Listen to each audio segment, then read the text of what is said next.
Drama dan perdebatan sengit terjadi saat debat pertama calon presiden Selasa malam di KPU saat membahas peranan partai politik dalam iklim demokrasi. Mulai dari sindiran tajam, ekspresi joget, hingga perasaan tidak enak ditunjukkan tiga capres yang berdebat soal parpol dan demokrasi. Capres nomor urut 1 Anies Baswedan menyebut kini rakyat tak percaya pada proses demokrasi.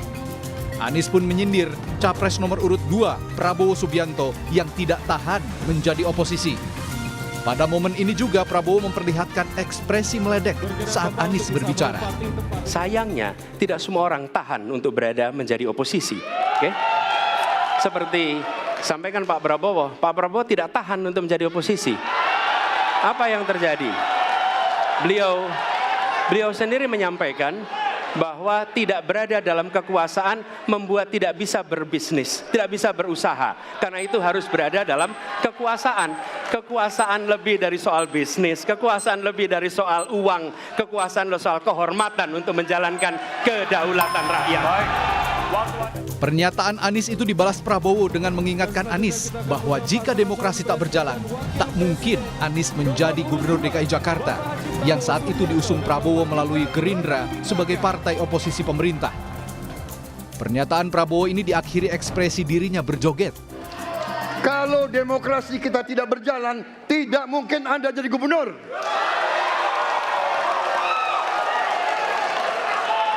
Kalau Jokowi diktator, Anda tidak mungkin jadi gubernur.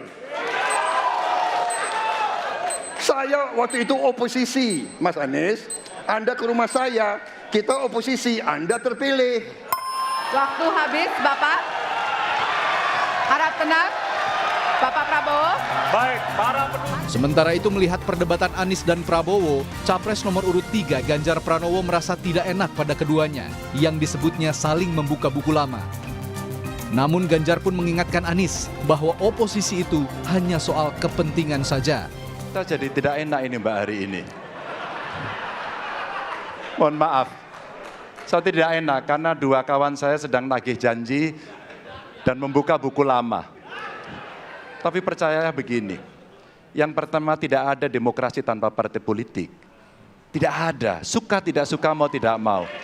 Maka Mas Anies, soal oposisi tidak oposisi, soal kepentingan saja kok. Kapan kita bertemu, kapan kita tidak bertemu, dan kemudian kita akan bersikap pada posisi masing-masing. Debat perdana capres yang berlangsung seru ini kini jadi perbincangan publik. Debat kedua nantinya akan diikuti oleh 3 calon wakil presiden pada 22 Desember 2023 mendatang dengan tema ekonomi kerakyatan, keuangan, investasi, perdagangan, dan infrastruktur. Tim Liputan, Kompas TV, Jakarta.